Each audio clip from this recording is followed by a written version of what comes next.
and then go for test and trial. So, and this government agency came forward because they were funded by World Bank. Like, we'll give you the money if you have the plan. So the government agency cannot have a plan. So the private sector has to come up with a plan. So I sat down with my team. We made a plan. We gave it to these guys. We signed a joint venture. And long story short, we trained about 2,500 people. People came to that program from all across. So you're familiar with the World Bank application process then? Which one? You're familiar with getting granting and funding? No, from the World Bank? it was a local. It's again another process. World Bank gave funding to Sindh government through the federal government that they want to train youth over there because Pakistan is going to be, or is it? It's the population where 51% of the people would be under the age of 35 or something. Yep. And if they train these people if they go to college and everything, it's too expensive and everything. So the shortcut is train them on being an electrician, a computer designer, a data entry operator, soft skills, English, like 55 types of skill-based So training. basically the European system. Yes, skill-based training. And the interest was like once they finish their training, so they can go as a skilled labor to Europe and then wherever it's needed. My short-term plan was as a company head was to get the required HR the way they're supposed to be and don't invest a buck on them actually. Long story short, we trained about 2,500 people in 3 years. I think we only had 50 people who could work for us. But imagine a person who hasn't spoken a word of English and come out of our program and at least the person was able to talk and everything. So why I'm saying that because this program is still running over there. I go in time to time and check it. Then I had to come back over here, so I was allowed to no longer. My father. My father.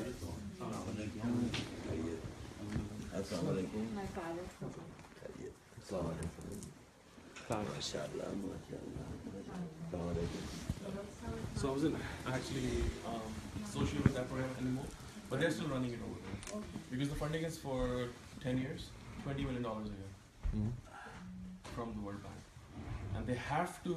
And there is a whole office of dollars a year. How much of the 20 million is hitting the ground? First 3 years when I was associated, you know what I'm talking first about. 3 years, they burned about $7 to $8 million, and $13 million was sitting. But the idea is like they have to burn that $20 million into 10, so they'll get it as a grant. If they don't burn it in 10 years, $20 million a year, then they have to pay interest on it. So in first 5 years, it was a trial and error because there was a lot of mistakes. They had to build the infrastructure, the bureaucracy, the red tape and everything, whatever you want to call it. But now they've gotten to a point where they're running it. I don't know because I'm behind It's 3 doing years very now. well. Like how much money they're burning, I don't know, but I can find out because the bureaucrats are still there, and I can find out like how much money you're burning. But now they're stagnant because type of trainings they're providing, they're stuck over there.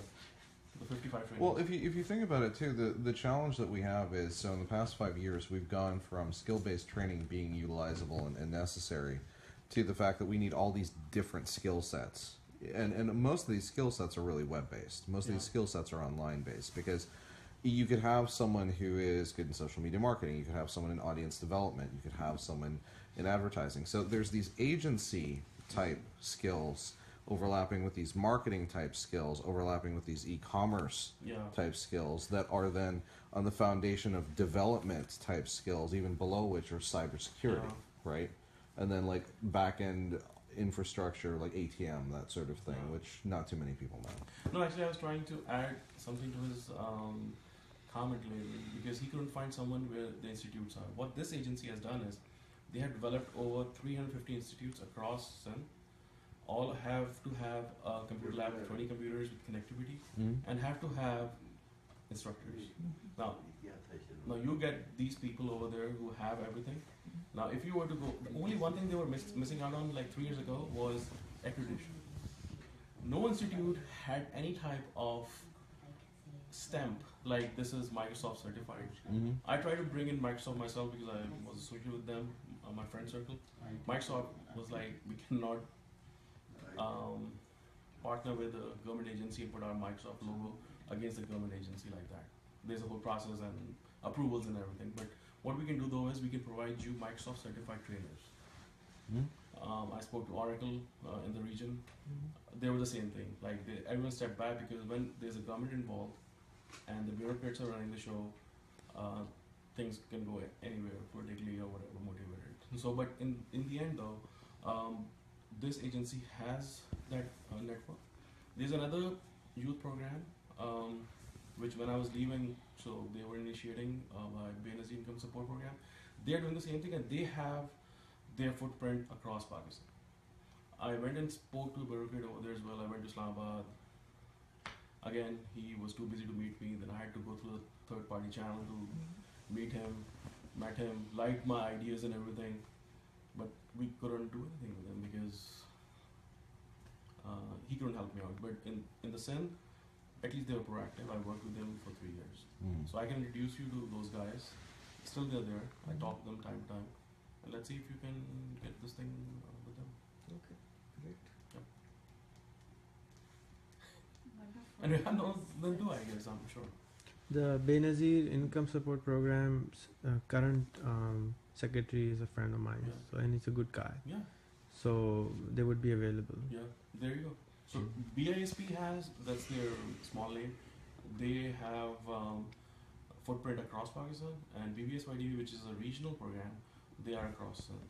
So I work with the regional agency and they were pretty good.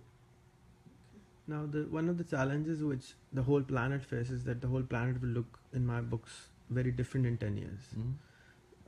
Education is being transformed. So, for example, what she was saying, she doesn't agree with the class of education online.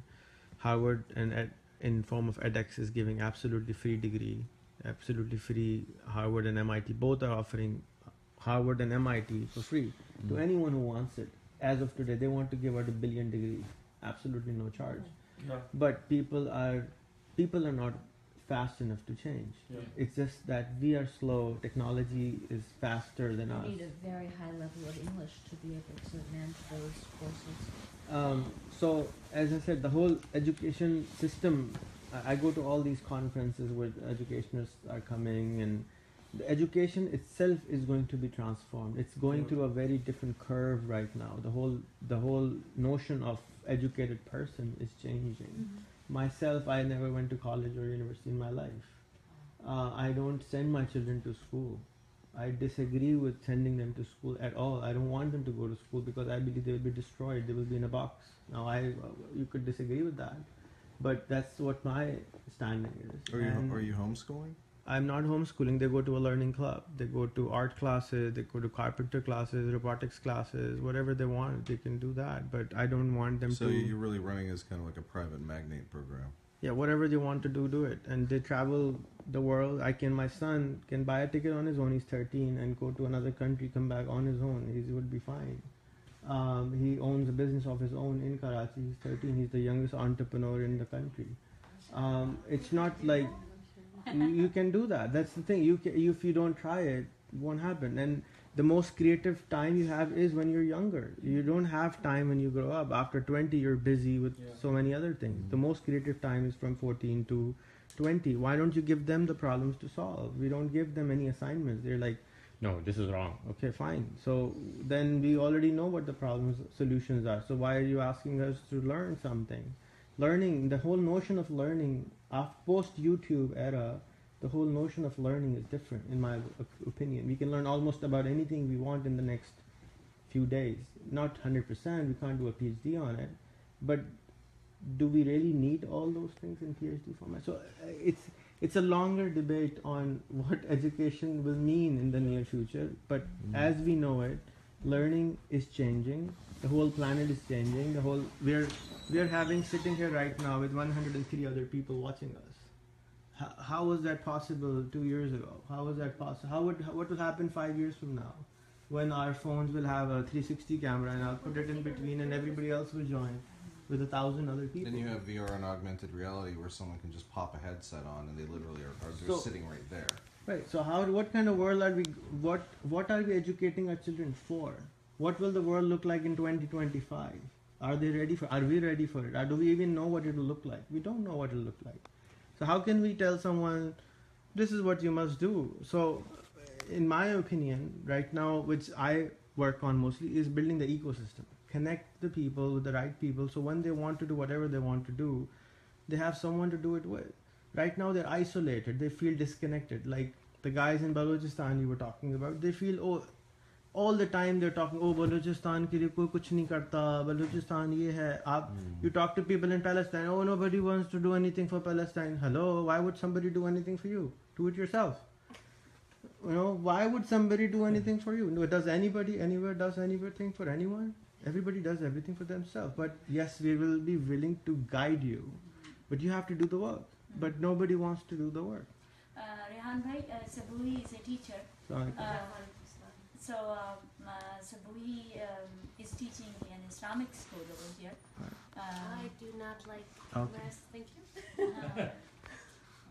So you have part of my introduction is Converse. Rehan bhai, Urdu mein kar sakte hain, so people understand, everybody is to understand. Sure.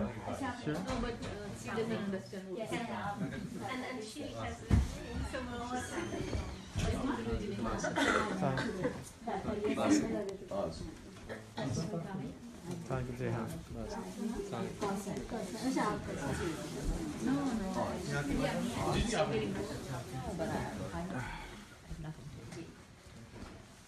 So we were, was not version.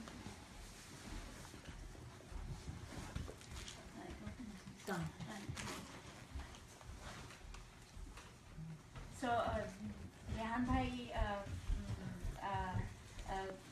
Basu bhai is, we have known him through Ghamdi Sahab, Javed Ahmed Ghamdi. He's a scholar.